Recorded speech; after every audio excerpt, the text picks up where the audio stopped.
Bismillahirrahmanirrahim. Assalamualaikum warahmatullahi wabarakatuh. Waalaikumsalam warahmatullahi wabarakatuh. Alhamdulillahirabbil alamin. Hamdan yuwafi ni'amahu wa yukafi mazidah. Rabbana lakal hamdu kama yanbaghi li jalali wajhihi wa 'azimi sultanih. Asyhadu an la ilaha illallah wahdahu la syarika lah wa asyhadu anna Muhammadan abduhu wa rasuluh. Allahumma shalli ala Muhammad wa ala alihi wa sahbihi ajma'in. Amma ba'd. Bapak-bapak, ibu-ibu yang dirahmati oleh Allah Subhanahu wa taala, tiada lain kita memanjatkan puji dan syukur kehadirat Allah Rabbul Izzati, Zat yang maha sempurna, yang terus-menerus mencurahkan kasih sayangnya pada kita semua. Terutama Allah telah menyempurnakan nikmatnya dengan nikmat iman dan Islam. Alhamdulillah, iman dan Islam lah yang telah mempertemukan kita bermuajah untuk sama-sama terus memuhasabah diri sebelum ajar berikut kita, yang mudah-mudahan Allah Subhanahu wa taala memberikan kesempatan kepada kita untuk memperbaiki diri, karena hari nanti yaitu yaumul la yanfa'u malun wala banun illa man atallaha biqalbin salim. Jadi di hari nanti, ya, tak kala kita berjumpa dengan Allah Subhanahu wa taala, hari itu tidak berguna lagi ya harta dan anak, kecuali yang datang kepada Allah dengan hati yang selamat, hati yang bersih, hati yang sudah kita bahasnya, hati yang sehat dari berbagai penyakit ya. Hati itulah yang akan oleh Allah diberikan rahmat ridwannya.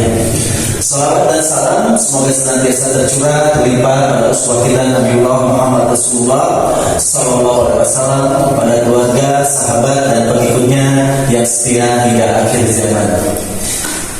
Pada kesempatan ini kita melanjutkan ya. Sebelumnya kita sudah membahas mukadimahnya ya. Mukadimahnya mengapa kita harus membersihkan ya. Namanya kan tatahur. Sebelum kita melakukan tahakkuk ya, menghiasi hati kita dengan amalan-amalan dulu ya, berupa itu cinta pada Allah, berupa juga itu kerinduan pada Allah ya, roja gitu ya, berharap pada Allah, khasyah, takut pada Allah. Itu dimulai dengan kita bersihkan dulu ya penyakit-penyakit yang ada dalam hati kita ya. Pada kesempatan ini sebelum kita masuk pada bahasan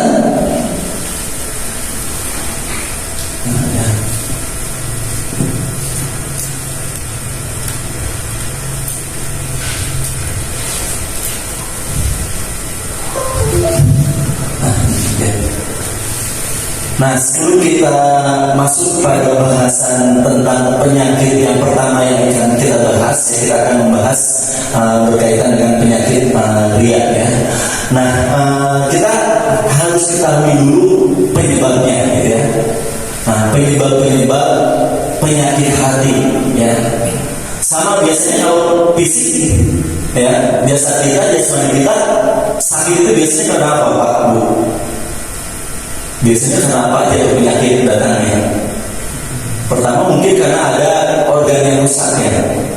Mungkin ada jantungnya ya, atau itu kan lambungnya kan ya. Lambungnya ya yang kurang berfungsi dengan baik gitu ya. Atau bisa jadi hatinya, ginjalnya gitu ya.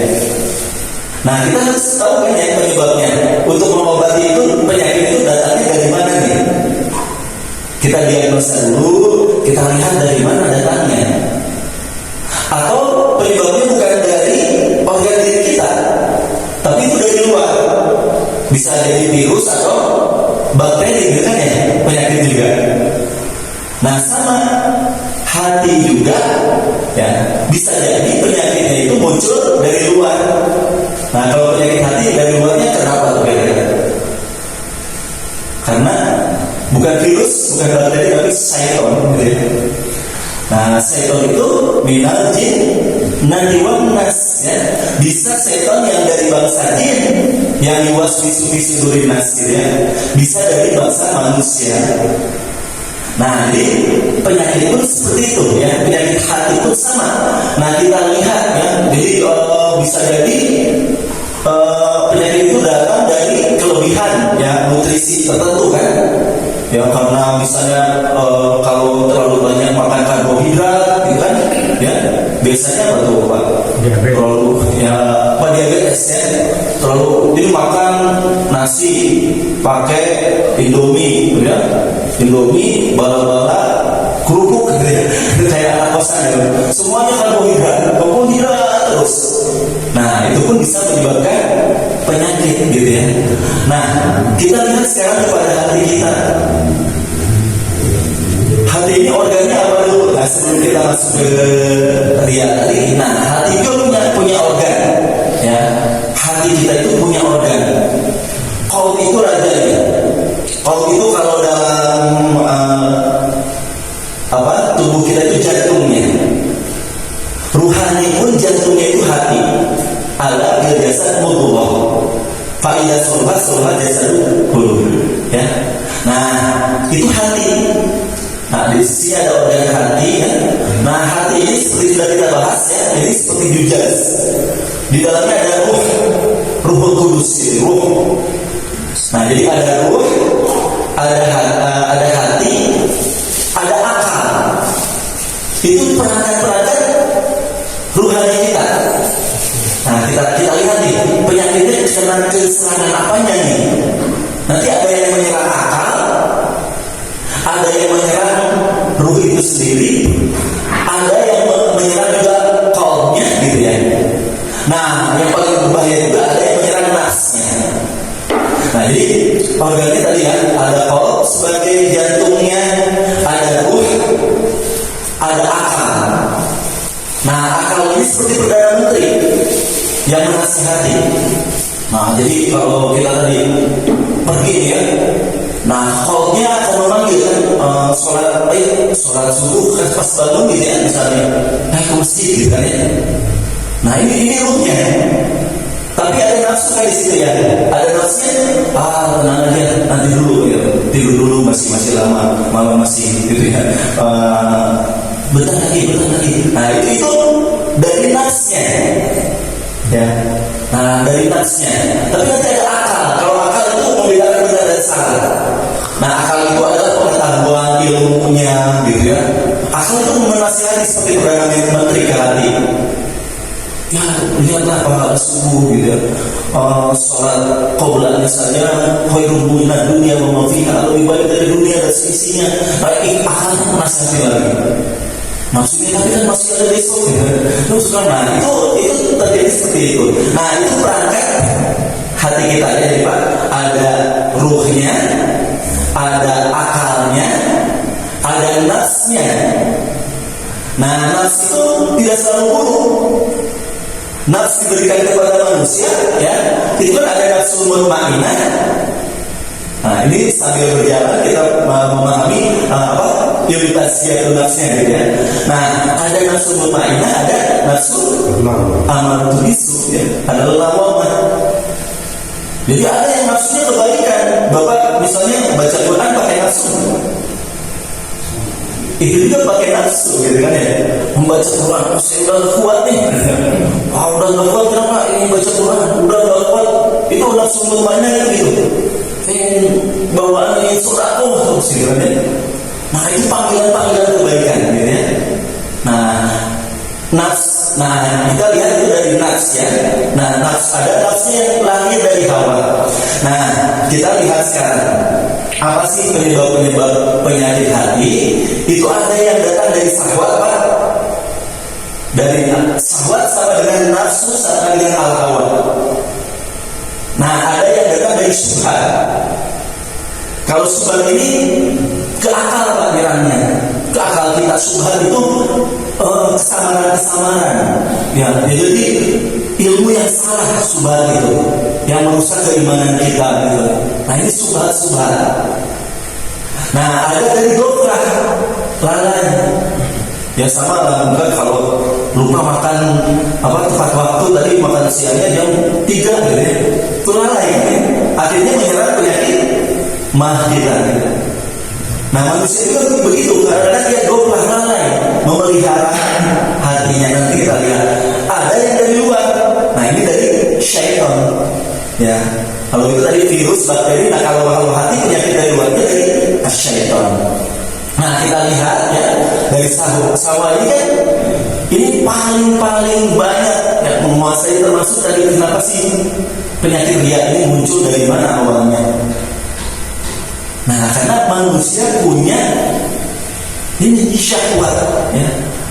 Al-hawa inna mimma akhsha 'alaikum syahawatil ghayyi bi butunikum wa furujikum wa mudillatil fitan ya.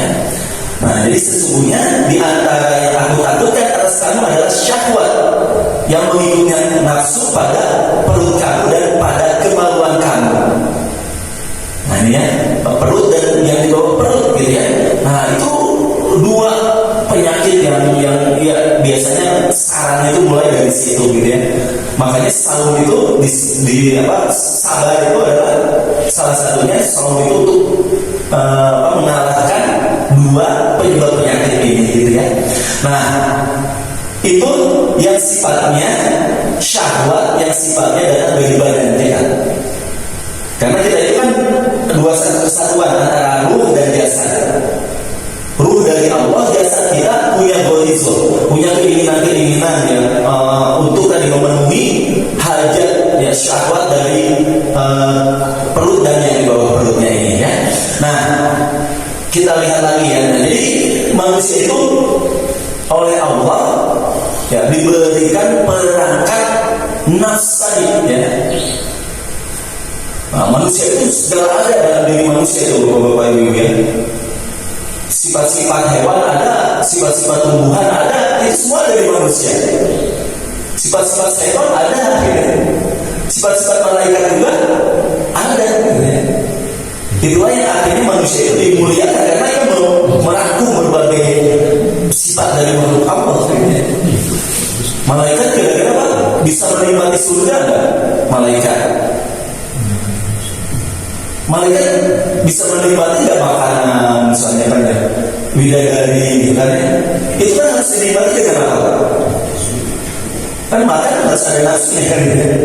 Ada nafsu, manusia yang diberikan nafsu untuk bisa merasakan itu gitu. Nah, hanya nanti kita lihat, nah ini nafsu ini ia sebetulnya menjadi tegaknya kehidupan, tapi sisi lain kalau berlebihan sama dengan tadi kalau dia berlebihan menyebabkan penyakit ya.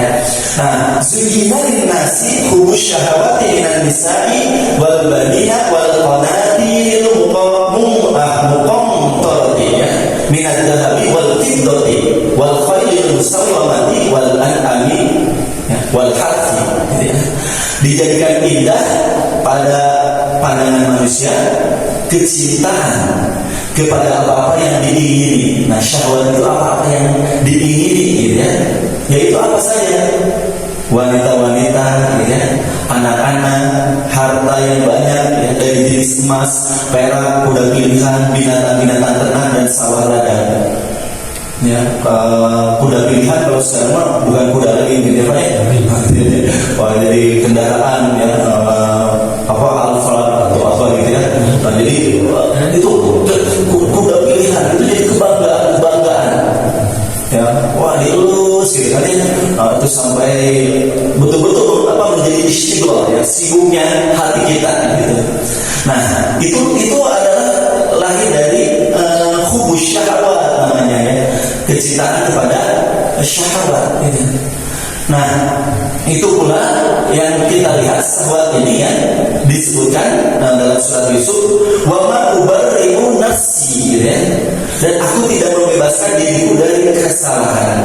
Inna nafsa la'ammaratun bisu gitu ya. Karena sesungguhnya nafsu itu selalu menyuruh kepada kejahatan. Nah, itu ya dari penyebab penyakit ya. Dan Rasulullah SAW sudah mengingatkan kepada kita. Nah, ada 3 talatun muhlikatun wa Nah, kita lihat di salah satu mulikaturnya. 3 perkara yang membinasakan, ya. Apa saja, gitu ya? Nah, syukhun muta'un, wa hawa mutaba'un, wa ijabul mar'i binafsihi, gitu ya. Nah, jadi 3 hal yang membinasakan itu apa saja? Bakhil, Pak, ya, dan kerakusan. Terus hawa nafsu yang diikuti. Nah, ini ya, ini hawa mutaba'un, gitu ya. Dan seseorang yang membanggakan dirinya sendiri, wa ijabul mar'i, gitu ya. Nah, ini ujub, gitu, Pak. Nah, kita lihat ya, jadi itu lahir-lahirnya ya. Dan salah satunya subhat. Subhat itu ia memilih akalnya daripada petunjuk Allah, wahyu Allah Subhanahu wa Ta'ala. Jadi kan manusia diberikan akal nih, Pak, untuk membedakan benar, mana yang benar, mana yang salah. Dan akal itu diberi pedoman berupa Al-Quran dan As-Sunnah. Nah, subhat ini adalah ia lebih mengikuti hawanya, gitu. Apa ra'aita man ittakhadha ilahahu hawahu, gitu ya. Maka pernahkah kamu melihat orang yang menjadikan hawa nafsunya sebagai Tuhannya?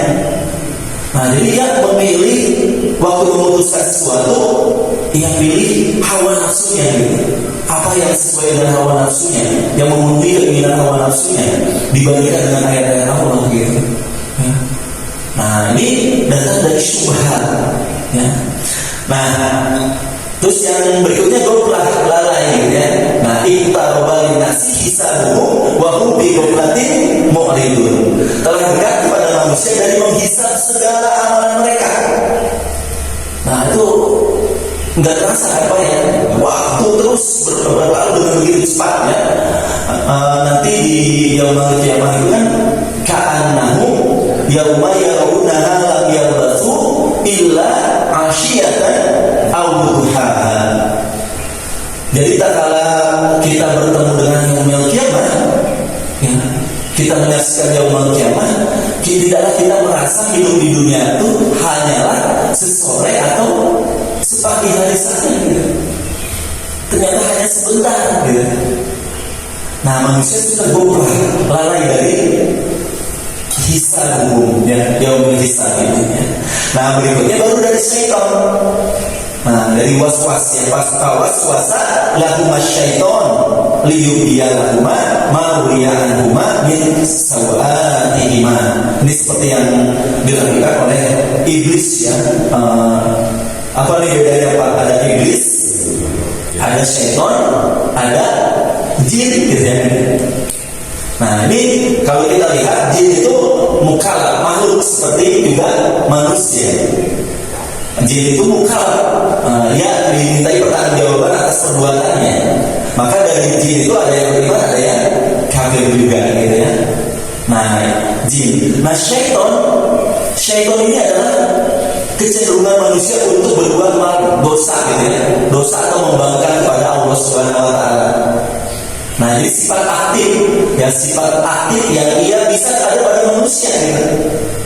Ya, sifat aktif dalam apa? Membangkang kepada Allah Subhanahu wa Ta'ala.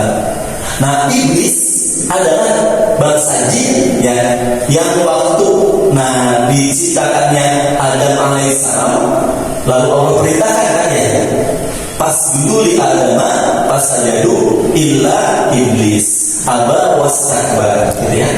Nah, ini mereka tidak mati, minta diberikan tangguh, gitu ya, dari bangsa jin yang menggoda Adam ini. Nah, ini bangsa iblis tadi, gitu ya. Nah, ini ya, jadi waswasa lahuma syaiton. Nah, karena mereka sudah berjanji di dalam surat Al-A'raf, ya. Dalam surat Al-A'raf, qala fabima aghwaytani la aqudanna lahuma, ya, lahu siratal mustaqim. Jadi qala fabima aghwaytani la aqudanna lahu siratal mustaqim, ya. Nah, iblis menjawab, karena engkau telah menghukumku, aku benar-benar akan menghalang-halangi mereka dari jalan engkau yang lurus. Nah, lihat nih bagaimana cara iblis, laknatullah, gitu. Ada kitab yang khusus membahas cara iblis ini gitu ya, talbis iblis gitu ya. Talbis iblis itu bagaimana ia mencampur adukan ya, membuat bulur tipuan-tipuan kepada manusia. Nah, kenapa? Karena mereka sudah bersumpah gitu ya, akan benar-benar menghalangi manusia dari jalan yang lurus. Nah, coba datanya gimana? Cuma la'atiyannahum min baini aydihim wa min khalfihim wa an aymanihim wa an shama'ilihim wa la tajidu aktsarahum syakirin. Kan kalau kita berantem satu lawan satu masih bisa kan ya, melawan gitu ya, ibu-ibu ya. Nah, kalau satu lawan satu nih di hadapan kita, nah ini bagaimana kalau dia datang ternyata bukan hanya dari satu arah?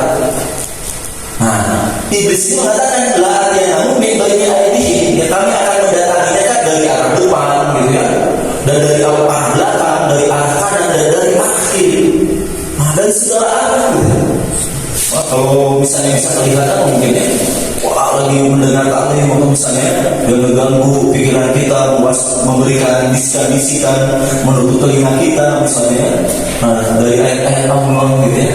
Nah, mereka selalu berusaha memalingkan kita dari kebenaran gitu ya. Nah, itu ya bapak-bapak, ibu-ibu yang dirahmati oleh Allah Subhanahu wa taala, hal-hal yang menjadi penyebab penyakit hati ya. Nah, kita masuk sekarang ya, kan penyakit itu ada nifaq, riya, takabur, waham, hasad gitu ya. Homa, al-ghurur. Nah, saya tadi al-ghurur. Al-ghurur itu tertipu. Nah, datangnya dari mana kita penyakitnya Pak? Nah, ghurur itu kan dari syaitan gitu ya. Nah, dari syaitan ada nifaq. Nah, nifaq dari mana? Kemunafikan, salah satunya dari syubhat ya. Nah, terus riya, nah kita akan pelajari riya ini ya. Dan bagaimana penyakit riya ini. Nah, oleh karena itu kita nanti akan coba lihat ya, apa itu riya ya, kita kenali dan coba kita lihat gejala-gejalanya Pak ya. Jangan sampai tanpa terasa itu sama ada stadiumnya. Riya pun ada stadiumnya gitu. Tidak terasa kita biarkan tiba-tiba riya itu menjadi riya yang, kan riya itu nanti syirik kan ya. Ini syirik asghar gitu. Nah, oleh karena itu mari kita sama-sama bagaimana sih penyakit riya ini kan. Nah, jadi ini ada hadis yang panjang ya, mungkin saya simpulkan. Jadi nanti ternyata di yaumul kiamat, nah ini hadisnya dari Abu Hurairah radhiyallahu anhu ya. Nah, manusia pertama nanti yang diadili di hari kiamat itu luar biasa amalannya. Yang pertama itu orang yang mati syahid di jalan Allah. Kurang luar biasa gimana nanti? Nah, dia didatangkan dan diperlihatkan kepadanya kenikmatan-kenikmatan yang diberikan di dunia. Nah, lalu dia mengenalinya. Allah bertanya kepadanya, amal apa yang engkau lakukan dengan nikmat-nikmat itu? Dia menjawab, aku berperan semata-mata karena engkau, sehingga aku mati syahid. Allah berfirman, engkau dusta. Engkau berperan supaya dikatakan seorang yang gagah berani. Ya, memang demikianlah yang telah dikatakan tentang dirimu. Gitu ya. Nah, coba kita lihat nanti. Malaikat itu tahu nggak Pak kita ikhlas atau tidak, Bapak Ibu? Malaikat tahu nggak kita itu ikhlas atau tidak? Tahu? Kira-kira malaikat tahu nggak ya? Niat kita ikhlas atau tidak? Malaikat cuma mengetahui apa? Niat kan ya? Niat. Kan kalau niat mau melakukan sesuatu dicatat oleh malaikat. Tapi nanti ikhlas atau tidaknya hanya seseorang dengan Allah Subhanahu wa taala. Kalau niat memang di hadis ya, malaikat setiap kebaikan itu ya, tak kala dia meniatkannya ya, dicatat menjadi satu kebaikan. Kalau niat itu tidak jadi dilakukan gimana? Dihapus nggak? Allah Maha Pengasih Maha Penyayang, tidak jadi, tidak dihapus ya. Ya, setiap niat kebaikan dicatatkan jadi kebaikan ya. Kalau keburukan dia niatkan dicatatkan oleh malaikat di dalam dicatatkan gitu ya. Kalau dia tidak jadi, maka dia dicatatkan sebagai satu kebaikan. Oh, tapi jangan ini, kalau gitu nanti mau niat buruk terus tidak jadi supaya catat kebaikan, tidak akan begitu juga gitu ya. Nah, hanya malaikat itu mencatatkan niat tadi gitu ya, mencatatkan kebaikannya gitu ya. Sampai nanti di Minhajul Abidin itu malaikat memuji gitu ya, amalan-amalan seorang. Nah, tapi di hadapan Allah Subhanahu wa taala, nah, sama ini mati syahid. Pahalanya dicatatnya mati syahid. Tapi kalau dihadapkan kepada Allah, Allah Subhanahu wa taala berfirman, engkau dusta. Engkau berperang supaya dikatakan seorang yang gagah berani gitu ya. Nah, memang demikianlah yang telah dikatakan tentang dirimu. Nah, kemudian diperintahkan malaikat untuk menyeret ya, orang itu di atas mukanya tertentu, lalu dilemparkan ke dalam neraka. Nah, ini luar biasa gitu ya, seorang yang ia mati syahid. Nah, yang kedua ada lagi yang seorang yang menuntut ilmu dan mengajarkannya serta membaca Al-Quran. Nah, dia kemudian Allah tanyakan, apa yang telah kau lakukan dengan kenikmatan itu? Nah, dia menjawab, aku menuntut ilmu dan mengajarkannya serta aku membaca Al-Quran hanyalah karena engkau. Allah berkata, engkau dusta. Engkau menuntut ilmu agar dikatakan seorang yang alim, dan engkau membaca Al-Quran supaya dikatakan sebagai seorang qori.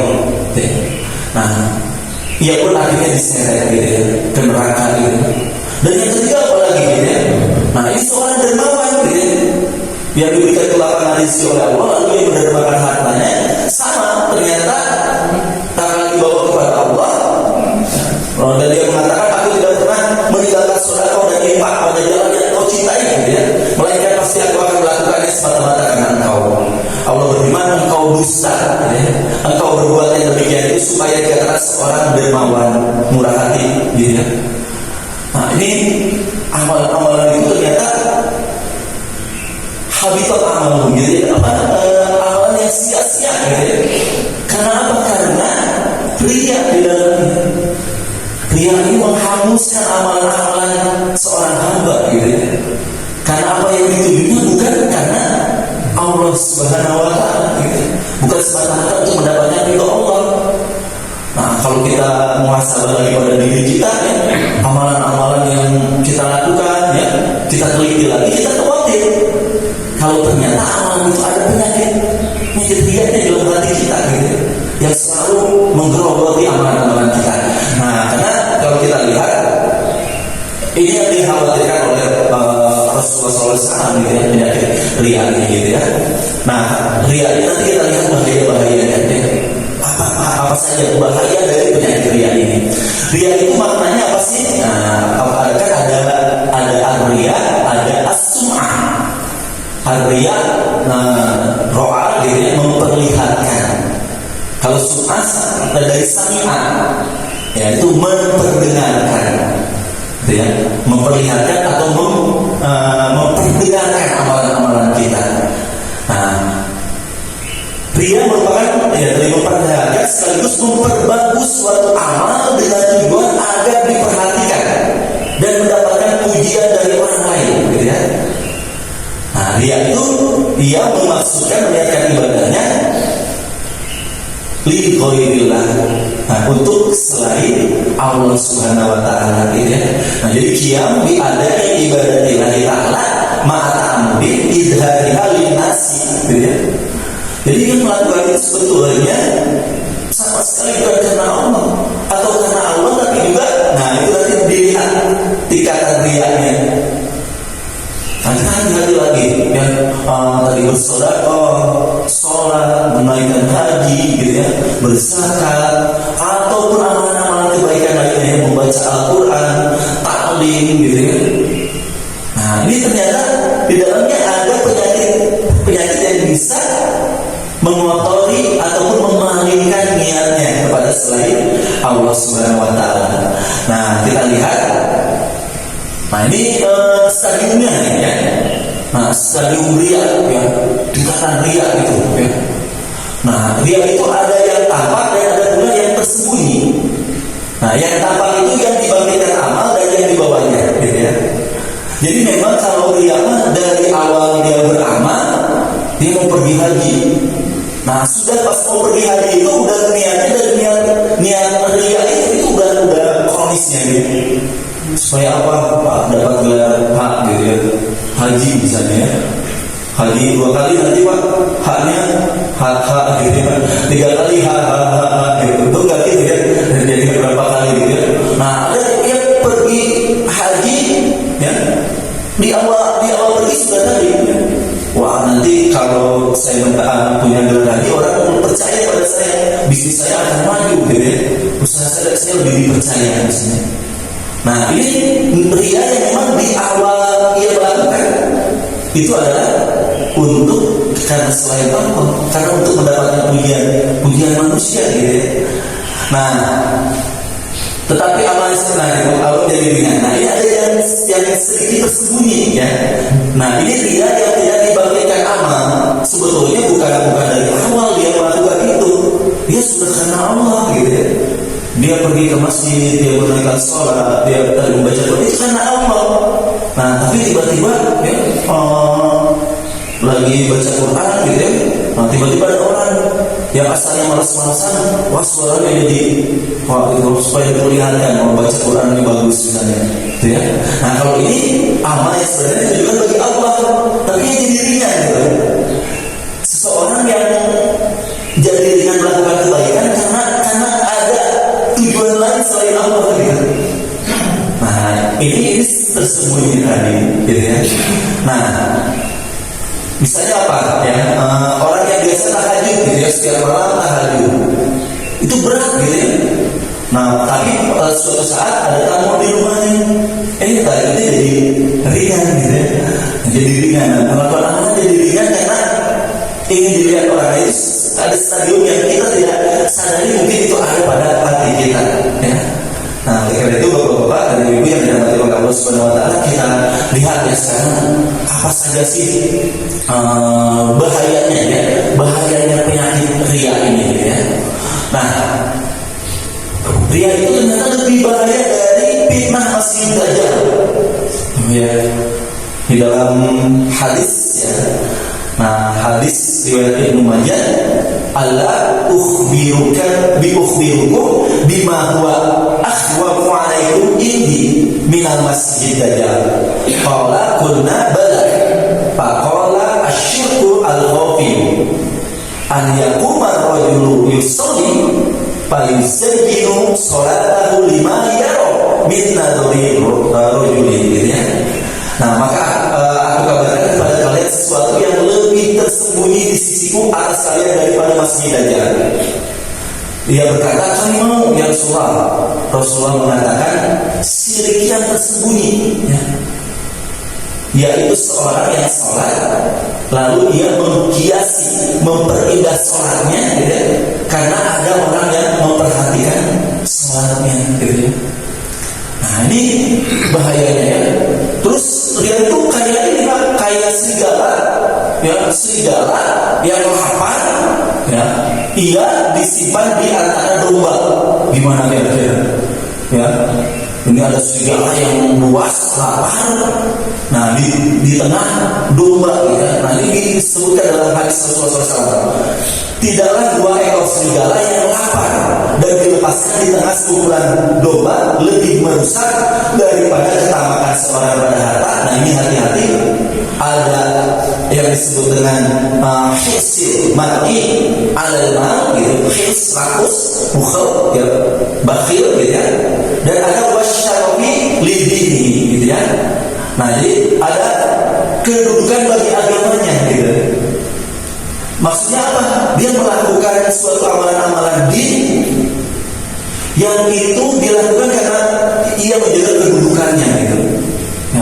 Ya, ada motivasi lain yang ia lakukan dalam kebaikannya itu gitu.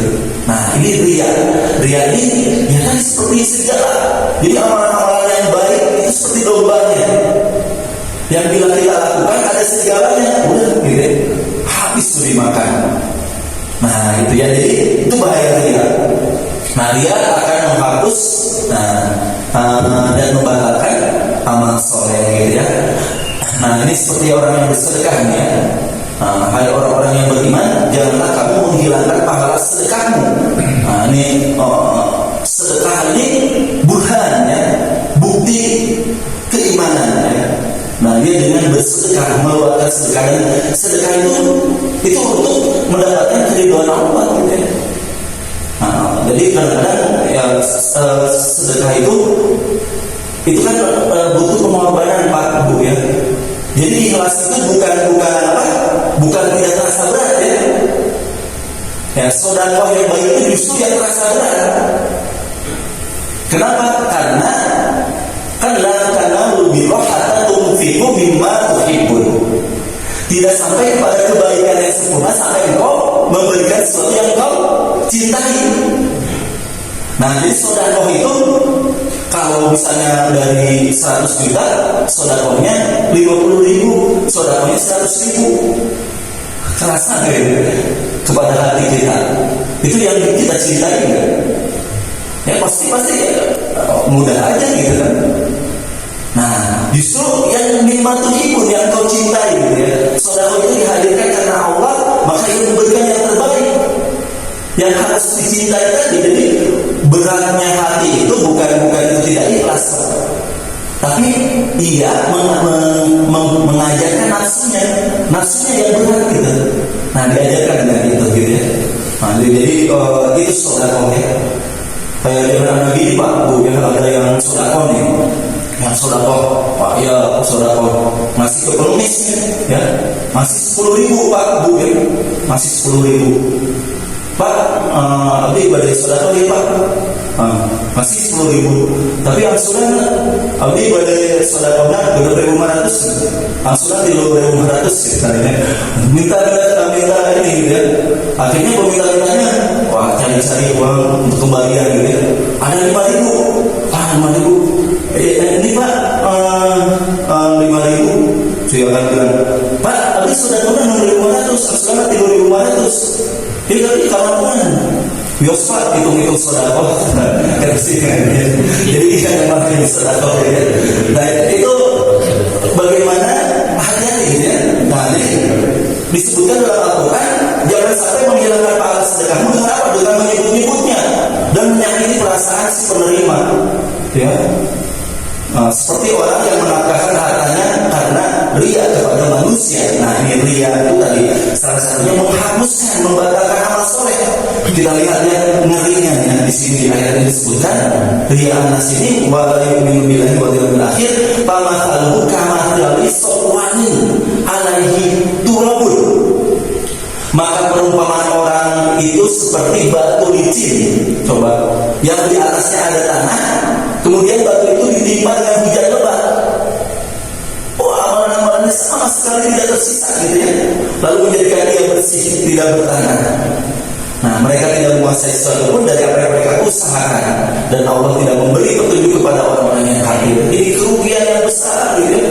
Seorang yang membawa amalnya banyak nanti seperti tadi gitu ya. Wah, luar biasa amalannya, tapi ternyata semuanya dia terhapuskan seperti terhapuskannya tanah di batu yang licin. Ria itu seperti batu yang licin Pak.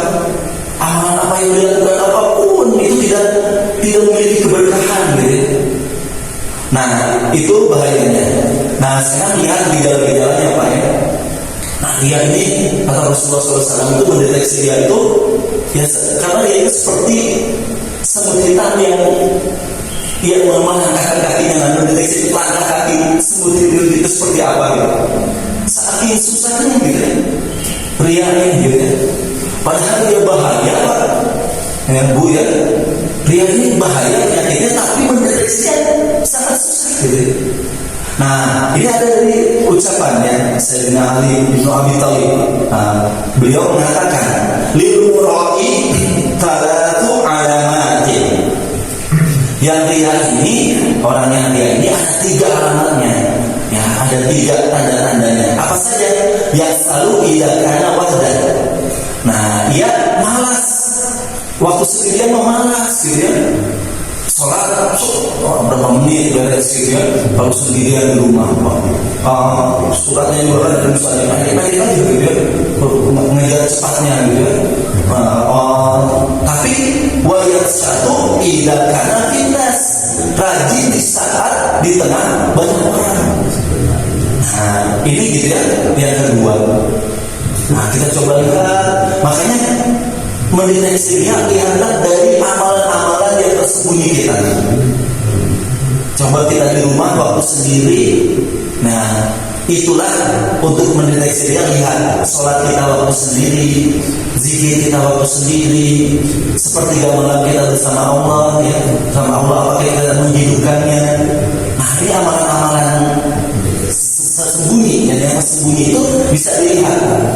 Kita semangatnya sama nggak antara amalan kita waktu sendiri dengan amalan kita waktu di tengah manusia gitu ya. Nah terus apa lagi yang ketiga? Nah ini ya, ia wa yazidu bil amal ida husniya ya. Kalau dia dipuji amalnya meningkat gitu ya. Wah lihat Pak itu mah rajin ya musik, wah dia kalau mendengar pujian dia makin meningkat amalnya gitu. Nah tapi ida husniya wa yang khusus ida duma gitu ya. Ida duma kalau dia dicaci maka ya amalannya itu jadi menurun gitu.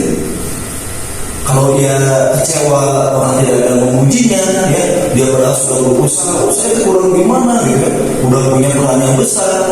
Dan hati-hati ini ada pada amalan-amalan soleh, amalan-amalan yang amalan din gitu ya. Wah jadi memakmurkan masjid, ya menghadiri kegiatan-kegiatan taklimnya, ibadah-ibadahnya di masjid gitu ya.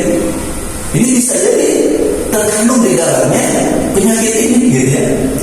Itu bahayanya dia itu ada pada amalan-amalan soleh gitu. Nah, bukan kalau amalannya amalan yang jelas-jelas itu bukan amalan soleh, amalan salah. Itu mudah, tapi dia itu tempelnya ada pada amalan-amalan yang soleh yang kita pun tidak merasa bahwa itu adalah padahal suatu penyakit gitu ya. Nah itu Pak tanda-tandanya. Nah sekarang apa obatnya ya? Nah obatnya kalau kita lihat pada diri kita ya selama ini dalam kehidupan ini ya, apakah senang kita waktu dipuji orang itu kita merasa senang ya? Atau seperti apa gitu ya? Atau malah kita mencari pujian-pujian orang gitu ya? Nah obatnya apa? Yang pertama yaitu pandainya seorang menata niatnya Pak. Karena Allah memerintahkan wa ma umiru illa liya'budullaha mukhlishina lahuddin ya. Nah, padahal mereka tidak disuruh kecuali supaya beribadah kepada Allah dengan apa? Dengan memurnikan ketaatan kepadanya dalam menjalankan din yang lurus. Nah, jadi yang paling penting dalam amalan ya para ulama mengatakan itu adalah menata niat. Yang mengawalinya dengan niat yang betul-betul untuk mencari keridhaan Allah Subhanahu wa Ta'ala. Nah kadang-kadang kita lalai dalam hal menata niat kita gitu, karena tidak kelihatan. Ya kalau amalan-amalan zahir kan udah bisa kita siapkan gitu ya, wudu dan semuanya sudah. Tapi kita suka lupa menyiapkan tadi niat kita gitu. Orang yang menata niat ini luar biasa Pak. Karena apa? Karena nanti begini, kami amalin yatasawwaru bi suratil amal di dunia. Ya. Beberapa amal nampaknya gambarannya itu adalah amalan dunia. Ya. Wa yasiru bi husniha, tapi karena baik niatnya ia menjadi minal amalil akhirah, dia jadi amalan akhir. Hebatnya orang yang bisa menata niat sesuatu amalan apapun, kebiasaan-kebiasaan yang dia lakukan karena dia selalu hadir bersama Allah niatnya, maka itu jadi amalan kebaikan. Nah ini Pak, Ibu ada ini seorang syekh ya. Nah seorang syekh yang sedang berkumpul dengan murid-muridnya, sedang berkumpul seperti ini, tiba-tiba ada yang mengetuk pintu. Tok. Nah si muridnya itu beranjak mau mengangkat pintunya. Kata saya biarkan sudah, aku yang akan membukanya. Nah lalu saya tadi membuka pintu tadi. Muridnya berkata, kenapa sih engkau tidak membiarkan aku yang membuka pintu? Nah saya bertanya, wahai muridku,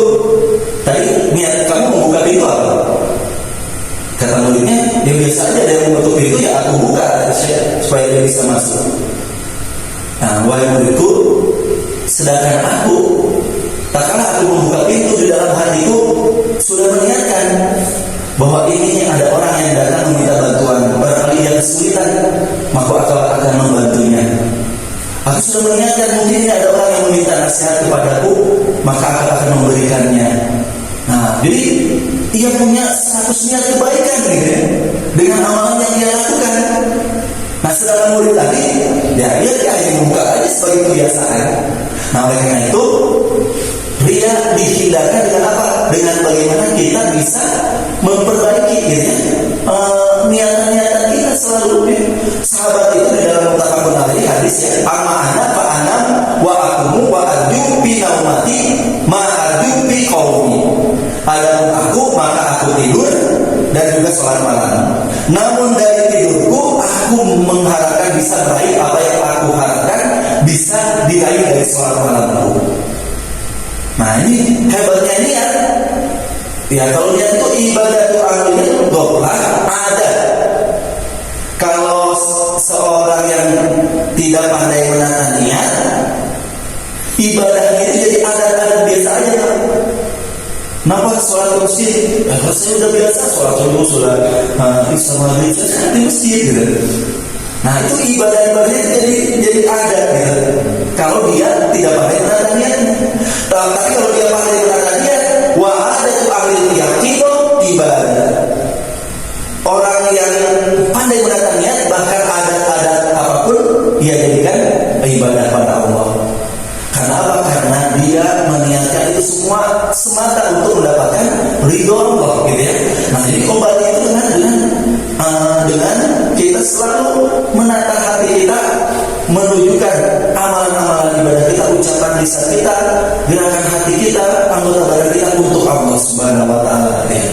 Nah, yang kedua ini kita harus sadari ya, bahwa alhamdulillahi rabbil alamin. Nah, kita membaca ini minimal 17 kali sehari itu. Rahasianya apa? Alhamdulillah itu apa? Ya, ada alnya, ada hamdu. Hamdu itu pujian. Kalau pakai al berarti semuanya. Namanya al-istighraq. Sampai tidak tersisa sedebu pun. Semua pujian itu ya. Kemahagungan, kelembutan, kebijaksanaan, keperkasaan, ya semuanya tidak tersisa milik Allah gitu ya. Nggak ada yang milik kita gitu. Kalau kita ingin dipuji sedikit pun berarti kita belum membuktikan bahwa semua pujian itu lillahi rabbil alamin gitu ya. Nah, jadi hadirkan selalu bahwa alhamdulillahi rabbil alamin dalam kehidupan ini ya. Pujian itu adalah milik Allah Subhanahu wa taala ya. Dan kebaikan yang kita lakukan semata adalah atas karunia fadlan-Nya dari Allah Subhanahu wa taala. Dan kita harus pandai menyembunyikan amal. Ya, salah satu yang nanti mendapat naungan di surga itu kan orang yang dia bersedekah dengan tangan kanannya, sedangkan tangan kirinya tidak melihatnya, gitu ya, tidak mengetahuinya, gitu ya. Nah, ini sebagai sebuah perumpamaan bagaimana kita harus pandai-pandai ya dalam menyembunyikan amal. Innallaha yuhibbul 'abda at-taqiyya al-ghaniya al-qawiyya.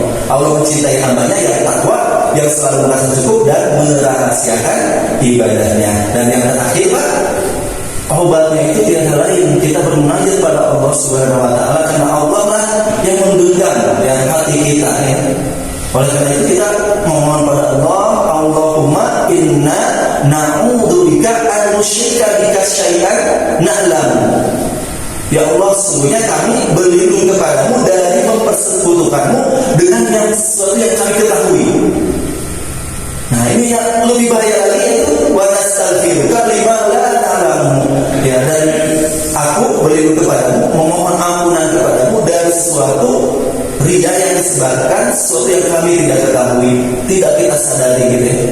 Nah, jadi kita memohon pertolongan kepada Allah agar Allah mengampuni kita dan membersihkan segala niatan-niatan yang itu memang dimaksudkan oleh kita ataupun yang tanpa terasa itu ada dalam hati kita. Ya.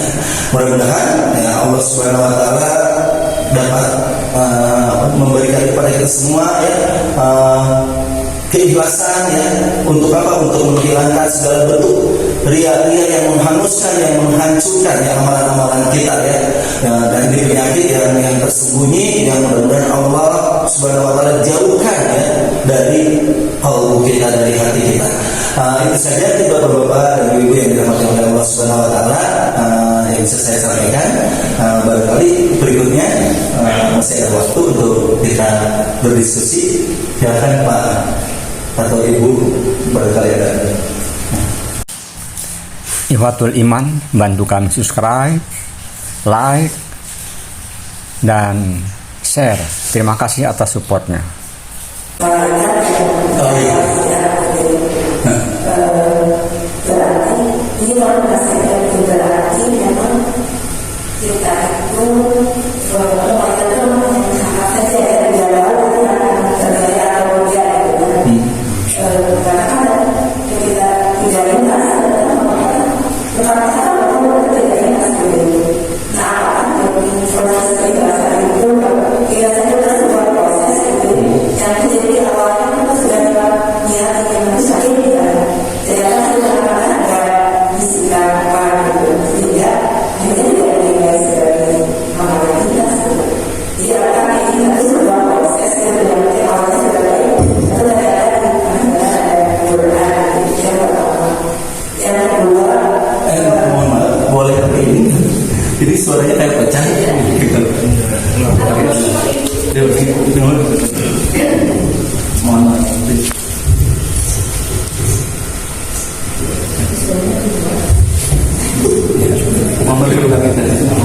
ini ya. Ya yang pertama tentang keikhlasan.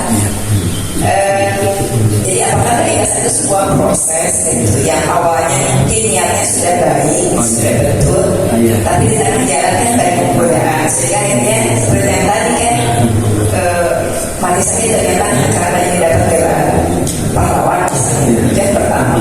Kemudian yang kedua tentang masalah popularitas ya. Sekarang kan di zaman media sosial gitu ya, orang mungkin tidak bisa lepas dari pengen banyak followers dan sebagainya ya. Padahal kalau lihat perkataan Imam Ahmad yang berkata saya lebih baik bersembunyi di lubang Mekah gitu daripada di atas terkenal.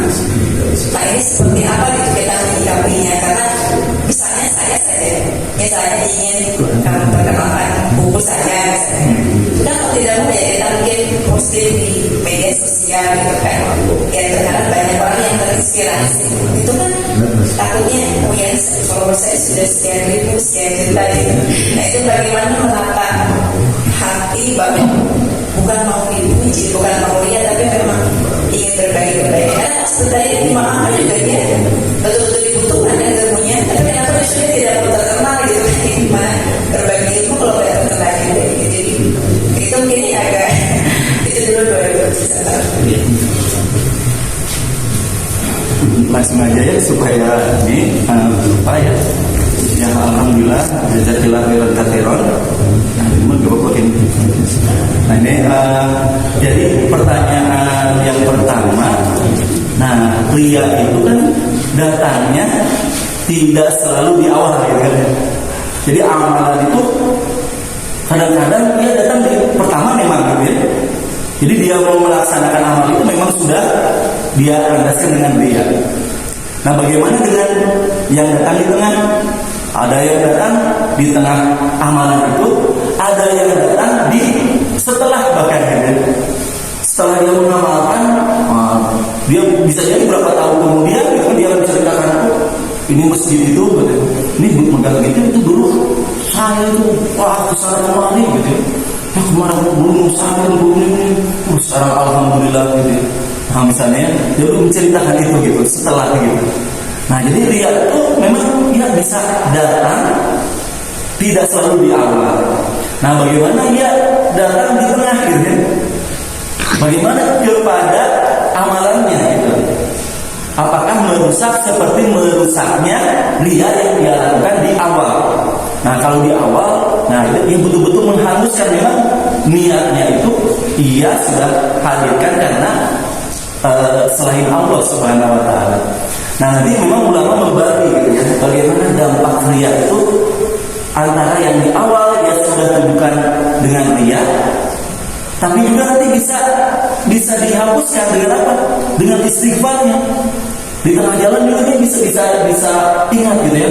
Memang di awal tadi dia lakukan, saya kesana ini ada ini nih, yang supaya misalnya dapat dipuji, ada mertua, ada apa gitu ya. Nah, tapi pas di tengah itu dia sadari, lalu dia memohon ampun, ya Allah, astagfirullahaladzim, gitu. Aku sudah melakukan suatu perbuatan ria, ya Allah, gitu ya.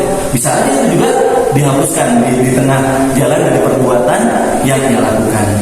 Nah, keadaan yang di tengah, para ulama berbeda pendapat ya, antara apakah ia merusak seluruh amalannya atau ia membatalkan ya, amalannya itu menjadi amalan yang fasid, yang rusak gitu ya, yang malah mendatangkan siksa murka dari Allah Subhanahu wa taala gitu ya. Nah, jadi dia tidak merusak amalnya sama sekali gitu ya. Tapi apa? Dia mendapatkan kerusakan itu dengan riaknya tadi gitu ya. Sedangkan kebaikannya tadi dijadikan sebagai pahala kebaikan sesuai dengan niatnya yang di awal gitu ya. Jadi innama a'malu binniyat wa innama likulli imri'in ma nawa gitu ya. Nah, kalau dia meniatkan kebaikan dari awal itu sudah dia niatkan untuk ikhlas, dia sudah mendapatkan kebaikan ikhlasnya itu. Nah, tapi di tengahnya dia melakukan ia terkotori, nah ia mendapatkan keburukan dengan riaknya itu, tapi tidak menjadi amalan yang rusak ya. Nah, terus yang kedua, wallahu a'lam bishawab. Nah, ini bagaimana dengan amalan-amalan ya saat ini ya, yang salah satunya tentang masyhur ya, tentang popularitas gitu ya. Nah, mencari popularitas dalam rangka kebaikan itu seperti apa hukumnya gitu. Nah, jadi kalau kita lihat ada sesuatu yang seperti dianggap ria padahal itu bukan ria gitu ya. Nah, salah satunya adalah popularitas dalam kebaikan, ataupun misalnya bersodakoh. Sodakoh itu kan boleh sir, boleh alaniah dalam Al-Quran ya. Sodakoh itu boleh disembunyikan, boleh secara terang-terangan. Memang secara disembunyikan lebih baik. Tapi terang-terangan lebih baik kalau apa? Kalau untuk memotivasi ya, syiar-syiar Islam. Maka tadi ya bulan yang menyebabkan sedemikian itu untuk apa? Memotivasi yang lainnya. Insya Allah dia pun bisa bersedekah seperti saat itu. Nah, itu dimaksudkan oleh ulama itu salah satu yang tidak merusak amalan, bukan perbuatan ria. Kalau itu menampakkan amalan tapi juga lillahi gitu. Itu bukan lighairiillah gitu. Ia izhar, dia menampakkan amalan-amalan solehnya sebagai apa? Sebagai jalan untuk mendapatkan tadi keridhaan Allah. Nah, berbeda dengan yang menampakkan, tapi ini nih, tipisnya gitu Pak Bu ya, tipisnya yang kita harus beristighfar, hati-hati. Para tadi penulis buku ya, dia harus mempromosikan bukunya dengan baik kan ya. Dia harus mengangkat bukunya, ya kelebihan bukunya itu supaya diminati gitu dengan baik. Dan para dai ataupun para mubali ataupun para pelaku dakwah ya, itu dia harus menampakkan syiar-syiar Islam. Kan syiar itu menyebarkan. Nah, itu kan berarti menampakkan kan ya. Nah, menampakkan syiar ya dalam rangka lillahi. Nah, tapi di situ memang ada kehati-hatian kita. Tanpa terasa tipis gitu ya, itu mengotori hati kita gitu ya. Nah, oleh karena itu kesimpulannya, syiar dalam rangka syiar atau popularitas yang didapatkan dalam rangka dakwah ya, menyerukan amar ma'ruf nahi munkar agar dakwah kita diterima di masyarakat, itu bukan termasuk kepada amal yang li ghairillah, amal yang dilakukan bukan selain Allah, tapi itu untuk Allah Subhanahu wa taala juga gitu ya. Wallahu a'lam bishawab. Masih boleh? Masih ada yang ingin silakan. Oh.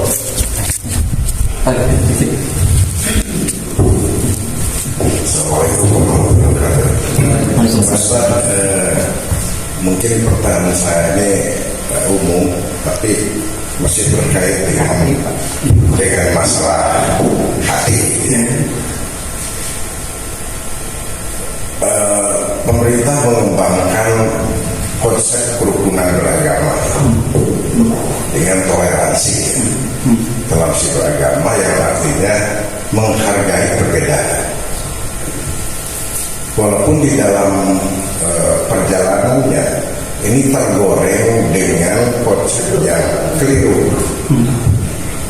Ada kiai hadir di gereja dalam kesempatan kebaktian. Apakah itu konsep toleransi beragama? Karena kita khawatir suatu saat pendeta minta jadwal khotbah nanti di masjid. Tapi bukan itu yang ingin saya katakan. Karena kalau konsep toleransi beragama di dalam Al-Quran sudah jelas di dalam surat Al-Hafir yang ujungnya lahum dinihum waliyadin. Yang jadi permasalahan ini adalah sebaliknya dari konsep toleransi beragama, yaitu intoleransi. Sering terjadi intoleransi itu tidak saling menghargai perbedaan itu justru di internal agama, sehingga ada pihak yang mengkafir-kafirkan kepada orang Islam yang sumber sistemnya itu sama, Al-Quran, hadis, hanya hurufnya yang berbeda. Nah, apakah itu penyakit hati atau hal yang biasa? Nah, itu aja Pak. Assalamualaikum warahmatullahi wabarakatuh.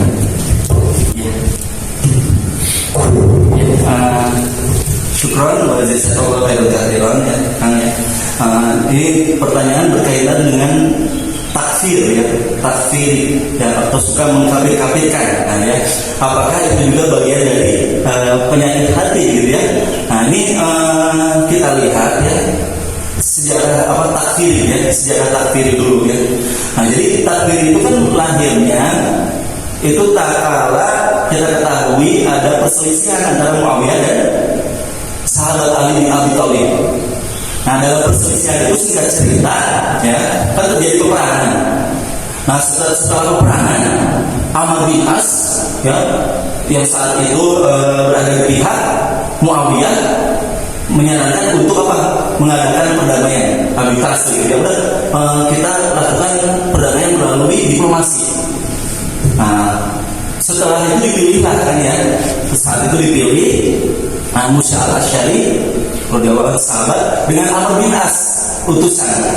Nah, karena utusan itu berdiplomasi, sepakatlah kata Amr bin As, udah kita makjulkan itu diturunkan ke bawah pemimpin ini. Nah, ini cikal bakal dari tadi takfir tadi ya. Kalau kita mengaitkan dengan penyakit pada umat ini ya, siapa takfir ini awalnya dari mana? Nah, setelah itu apa?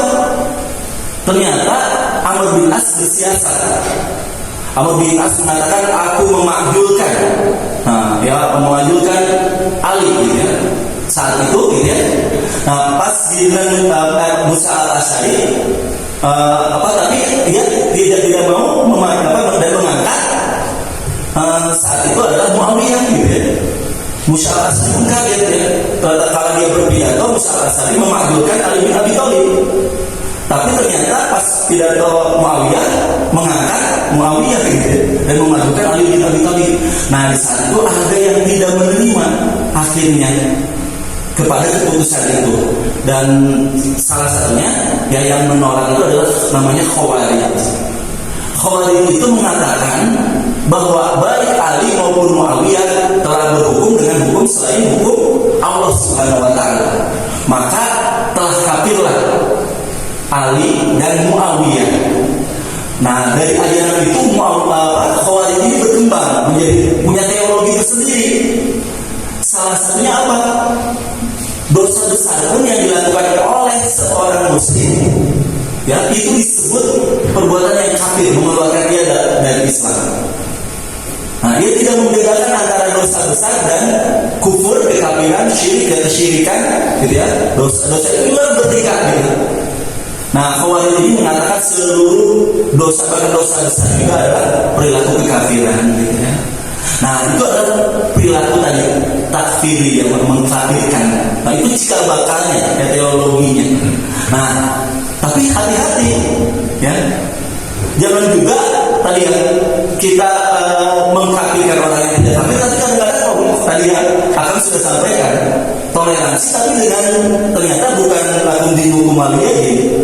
Nah, tasamuh atau toleransi itu ajaran Islam, tidak perlu diajarkan umat Islam terhadap toleransi, karena Rasulullah SAW, negara Madinah yang dibangun oleh Rasulullah itu negara egaliter.